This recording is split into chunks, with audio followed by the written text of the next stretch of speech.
Instagram റീലുകൾ ഇന്ന് നിത്യജീവിതത്തിന്റെ ഒരു ഭാഗമായി എന്ന് തന്നെ പറയാം. ദിവസേന ഒരു 100 റീലെങ്കിലും നമ്മളുടെ വിരൽത്തുമ്പിലൂടെ കടന്നു പോകുന്നുണ്ട്.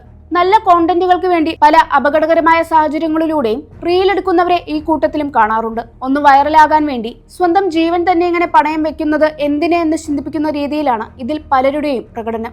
ഇന്നലെയാണ് കോഴിക്കോട് നിന്ന് അത്തരത്തിലൊരു വാർത്ത വന്നത്. അത്യന്തം അപകടകരമായ കാർ ചേസിംഗ് രംഗങ്ങൾ ചിത്രീകരിക്കുന്നതിനിടെ 20-കാരനായ ആൽവിൻ എന്ന യുവാവിന്റെ ജീവനാണ് ഇന്നലെ നഷ്ടമായത്. ചേസിംഗ് രംഗങ്ങൾ ചിത്രീകരിക്കുന്നതിനിടെ കൂട്ടത്തിലുള്ള കാർ ഇടിച്ചാണ് അപകടമുണ്ടായത്. സ്വകാര്യ ആശുപത്രിയിൽ ആൽവിനെ എത്തിച്ചെങ്കിലും ജീവൻ രക്ഷിക്കാനായില്ല. കോഴിക്കോട് ഒരു സ്വകാര്യ കമ്പനിക്കായി ഡിഫൻഡർ ബെൻസ് കാറുകളുടെ ചേസിംഗ് വീഡിയോ റോഡിന് നടുവിൽ നിന്ന് ചിത്രീകരിക്കുകയായിരുന്നു ഇയാൾ. അതിവേഗത്തിലെത്തിയ ഡിഫൻഡർ കാർ നിയന്ത്രണം വിട്ട് ആൽവിനെ ഇടിച്ചു തെറിപ്പിച്ചു.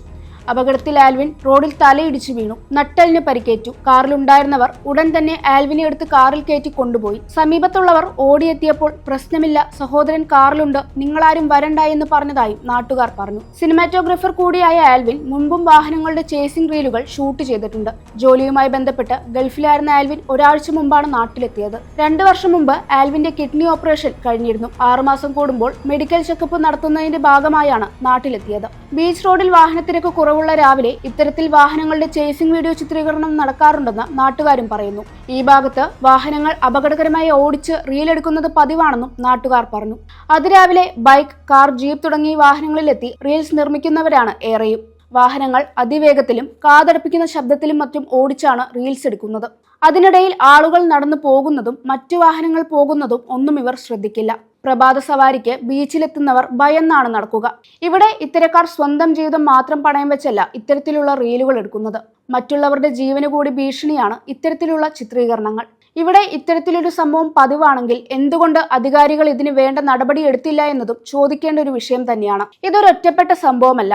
ഇന്ത്യയുടെ പല ഭാഗത്തും സമാന രീതിയിൽ മരിച്ചവരുണ്ട്. ഈ വർഷം തന്നെയാണ് 27-കാരിയായ ആൻവി കാന്താർ എന്ന സോഷ്യൽ മീഡിയ ഇൻഫ്ലുവൻസർ റീൽസ് ചിത്രീകരിക്കുന്നതിനിടെ മരിച്ചത്.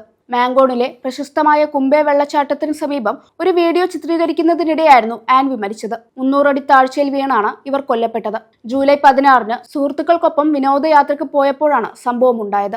ആൻവി വീണയുടനെ സുഹൃത്തുക്കൾ അവിടെയുള്ള അധികാരികളെ വിവരമറിയിച്ചു. അവരുടെ റെസ്ക്യൂ ടീം അവിടേക്ക് വന്ന് തിരച്ചിൽ നടത്തിയെങ്കിലും 6 മണിക്കൂറുകൾക്ക് ശേഷം ആൻവിയുടെ മൃതശരീരമാണ് കണ്ടെത്തിയത്. പിന്നീട് മാങ്കോൺ താലൂക്കിലെ ആശുപത്രിയിൽ വെച്ച് മരണം സ്ഥിരീകരിച്ചു. ഇതുപോലെ ചെറുതും വലുതുമായ ഒട്ടനവധി അപകടങ്ങളാണ് ഇത്തരം റീൽസ് ചിത്രീകരണത്തിനിടെ നടന്നത്. അപകടകരമായ റീലുകൾ ചിത്രീകരിക്കുന്നവർ ഒന്ന് മാത്രം ഓർക്കുക: ഒരു സന്തോഷത്തിന് വേണ്ടി മാത്രം ഇതുപോലുള്ള കാര്യങ്ങൾ ചെയ്യുക, അല്ലാതെ സ്വന്തം ജീവനും ജീവിതവും നഷ്ടപ്പെടുത്തിയാകരുത്.